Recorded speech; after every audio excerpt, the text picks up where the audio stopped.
Hi guys, welcome back to my channel if you're new here. My name is Sydney and I film cruelty-free beauty videos. Today's video is going to be all about all of the palettes that I bought in 2020. So, I won't lie, I've been a little bit nervous. I've definitely been procrastinating filming this video because I had a goal at the beginning of 2020 to make much fewer eyeshadow purchases than I did in 2019. I feel like I can't remember how many I made off the top of my head, but I did a whole video about it in 2019 as well because eyeshadow is my weakness, eyeshadow is my love, but also I'm getting to the point where I have so many eyeshadow palettes that I'm not able to really love on all of them equally and give them the use that they deserve. So that was kind of my goal in 2020. I did okay in the first couple of months, and then the pandemic hit and I was stuck at home for 6 months and I did some stress shopping, so it didn't go quite to what I planned. But I feel like I'm in a really good place right now, just getting off my no-buy with kind of feeling like I can comfortably make purchasing decisions, and like if I buy something I know that I'm going to use it. I didn't buy any palettes on Black Friday. High five to me. High five myself to me. I did buy a couple of singles, but palette wise I did not buy any, which was a huge accomplishment for me. Palettes are such a weakness for me, and I don't know, I just feel like I'm getting to this point where I'm like, oh, if I buy that new palette, I don't get to use all these other palettes and I won't have time / the eyeball space to use all of them. So that's been a really exciting milestone for me. I feel like I've blabbed on so long in this intro. Without further ado, let's hop into all the palettes that I bought in 2020. The total is 19 new palettes to my collection. Way higher than what I hoped for. It's way higher than like what I thought just looking at these palettes right here. I will say that a couple of these were gifted to me and I'll let you guys know which ones were as we go through them. But let's just hop into this. We've got a lot of palettes to talk about. So in no particular order, I'm just going to kind of grab from my stack. We're going to start off with the Sigma Cordera palette. This one was totally not an impulse buy. It was a bit of a FOMO buy because I love warm neutrals. I've loved warm neutrals for years and years, pretty much since I started wearing makeup. Well, no, I had this moment when I was like 13 or 14 and I was watching Emily Noel 83. I still watch her and I still love her videos, but like she was the main makeup person I was watching, and she was like, oh, I love taupes, and so I was like, well, if she loves taupes, then I love taupes. So I had a cool tone moment, but predominantly I've been a warm tone gal. And when everyone lost their minds over this, I also kind of lost my mind over it. I thought it was gorgeous, and at first I was like, you know what, probably don't need it. It's pretty, but you know, I've got other warm neutral palettes. Like I've got Sweet Talk, I've got my Natasha Denona Sunrise palette, so I don't need this palette. And I never needed it, but it was on sale one time, and so I just took the plunge and I grabbed it, and I truly enjoy it, you guys. I really enjoy Sigma's shadow formula. I find it to be very easy to work with and really beautiful on the lids. So yeah, I like this palette. I'm glad I bought it. I didn't need it though. That's the theme with all these palettes, really. Okay, next up we have the Goddess palette from Alter Ego. This one, I knew that I was always going to purchase this one. I had this moment earlier in 2020 where I was like, I'm gonna buy the gold palette, and then I was like, no, you're not, that's so expensive. But I did actually place an Alter Ego order for another palette that I will show you guys in just a second. And so while I was placing an order on the site, I decided to grab this palette as well. And I haven't really used this one a whole lot. I'm really glad that I purchased this one and not the Natasha Denona one, because of this color story in like a cheaper version isn't really speaking to me. Probably won't really speak to me in the larger, more expensive version. But I do think it's a gorgeous color story. I just need to force myself to use it a little bit more and get to know the palette a little bit more. Yeah, that's pretty much all I have for this one. Isn't it? Oh, it's so pretty though. So pretty. I kind of wanted to wear it today, but then I had this look in mind. I was inspired by my friend Mel over on Instagram. I'll link her down below. And I just had to recreate her look. Okay guys, next up we have the newest palette addition to my collection, and that is At Forest Sight by Raw Beauty Kristi and ColourPop. This was the purchase that broke my no-buy, only by like a week. So it was like kind of breaking it, not really breaking it. But I just love this palette so much. It has such a beautiful, colorful, grungy color story. I've done 2 videos on my channel with it so far, a palette bingo and a get ready with me, so I'll link those down below if you guys want to see this palette in action. But I have very little remorse. I have really no remorse for buying this palette. I think it's just gorgeous, and I was so excited to support Kristi after she's been someone that I've watched on YouTube for so long, and I was really excited to support her with this one. Also, like the packaging, how cute is that? I'm obsessed. Ooh, another collab palette that I just adored is the Sydney Grace Tiny Marvels palette. This one was created in collaboration with Mel Thompson. I mean, look at it. This one is probably, let me see, I think this is the most unique palette I would say that I purchased this year. I just feel like the color story in here is beautiful, A, and B, it's really diverse, and I feel like every time I go into this palette, and sometimes I pair colors together that I'm like, is that gonna work out? Am I gonna have to wipe it off and start over? Every single time I'm pleasantly surprised by how beautifully these tones pair together. I just think the color story was really masterfully put together, and I love this palette. Like, the formula is incredible. You guys know how much I love Sydney Grace. It's a good one. I'm really happy that this one's in my possession. Another palette from Sydney Grace that I have is the Enduring Love palette. This was their second palette that they released, I believe. And I've said for years, well, maybe not years, I think this has only been out for about a year. But ever since this palette launched, I've always said that if it ever goes on sale and I'm making a purchase already, I want to pick this one up. Lo and behold, it did go on sale during their Christmas in July sale that happens in July, as one would think.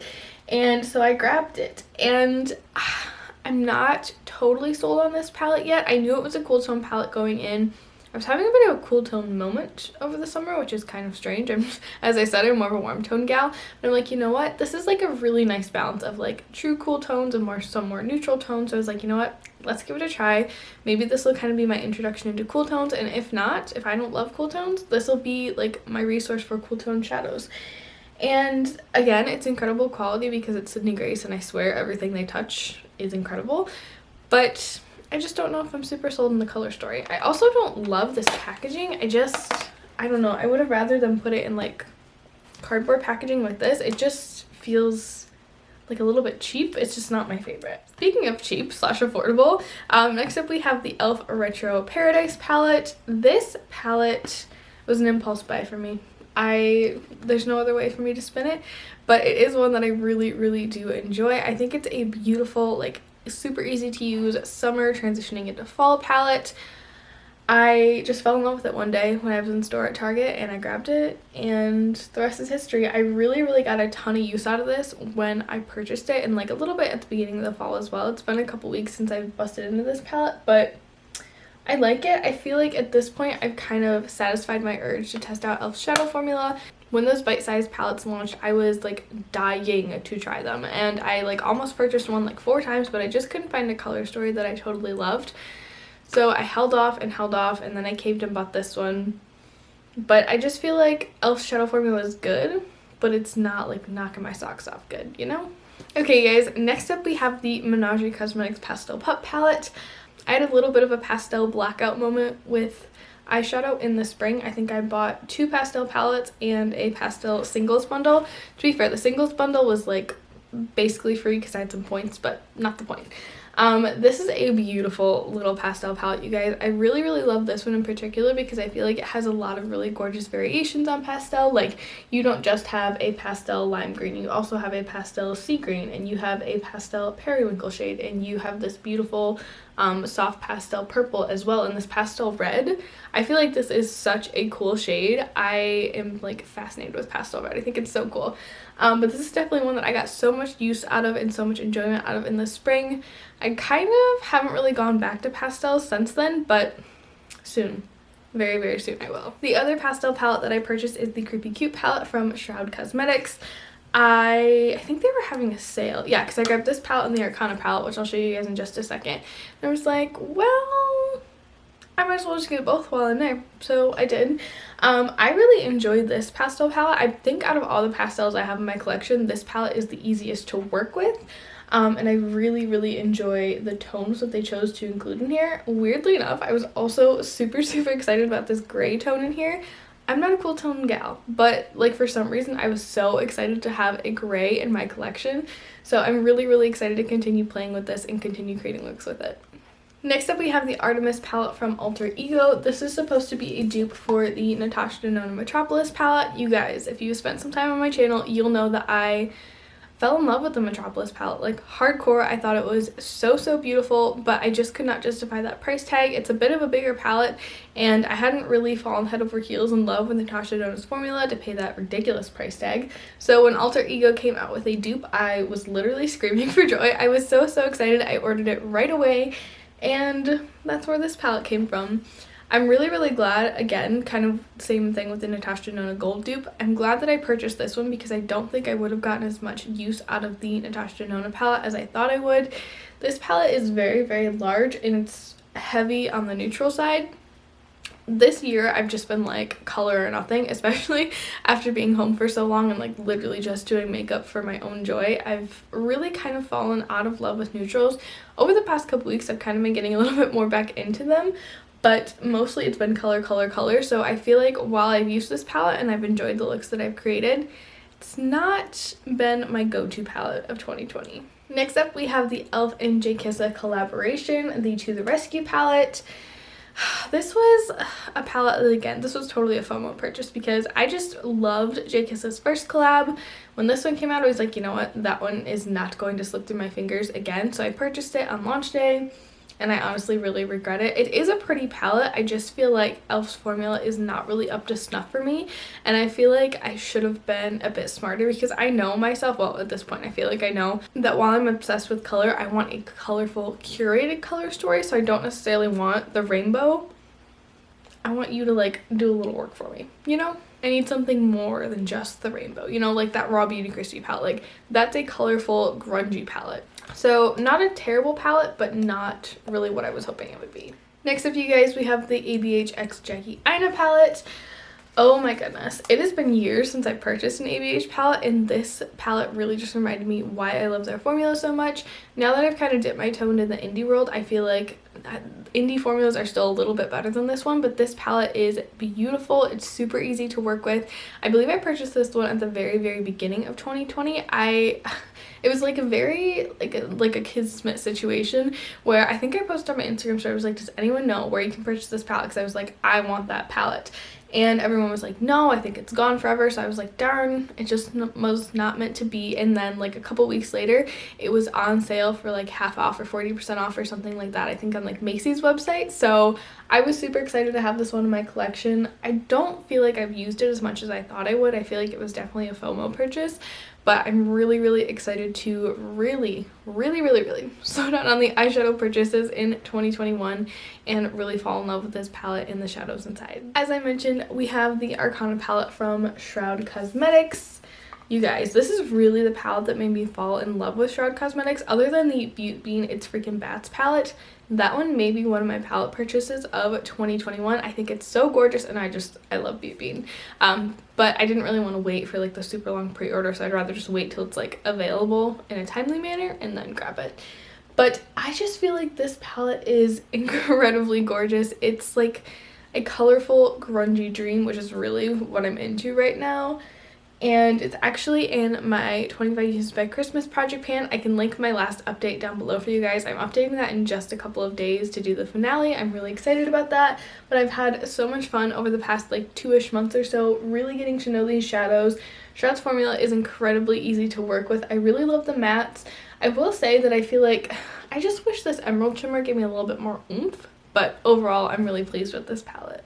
Okay, next up we have the Impressionism palette from Muse Beauty. This was actually gifted to me from the brand, and this is a really pretty palette, you guys. It's kind of like a fun, quirky rainbow. It's not like quite such a straight up rainbow like the other one is. I really love that you get a couple of staple neutrals across the top and some really fun color throughout. I just wish that some of these shades had a little bit more depth to them. Like I feel like Haystacks right here is really the only deepener shade, and I feel like on a deeper skin tone it really wouldn't be super effective. So I like this palette, but it's not like my tippy top favorite. Next up we have these two little itty bitty quads from Nomad Cosmetics. First up we have the Encinitas Surf Shack palette. This is a really gorgeous soft color story. I really love these in the summertime for some like really effortless like beachy lake makeup days. These were really fun for that. And then my favorite one out of the two is the Malibu Surf Shack palette. I mean, first of all, how freaking cute is the packaging on these? So adorable. But I really love this one because all the shades have a little bit of a greenish tinge to them. And that's really right up my alley. You guys know I'm obsessed with green eyeshadow. Next we have the Lime Crime Prelude palette. This was again kind of an impulse buy. Oops. That I regret purchasing just a little bit, mostly just because I feel like this is not a standalone palette for me. I definitely have to pull in another palette, which isn't a huge deal because A, clearly I have enough palettes to do that. But B, I tend to bounce around when I can like sit down and have some time to do my makeup.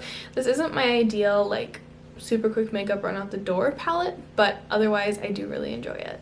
Next up, once again from Nomad, we have the Studio 54 palette. Unfortunately, I did mention this palette in my makeup regrets of 2020.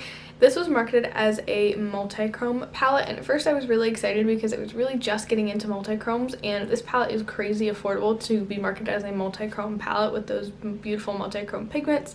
At best, I feel like these are duochrome toppers, so I just feel like I was misled a little bit in the marketing of this palette to believe that it's something that it wasn't, but ultimately I did make the choice to purchase it when maybe I should have just waited a couple more weeks and watched some reviews. Okay, you guys, the final two palettes I have to share with you are the Nomad Harajuku palette.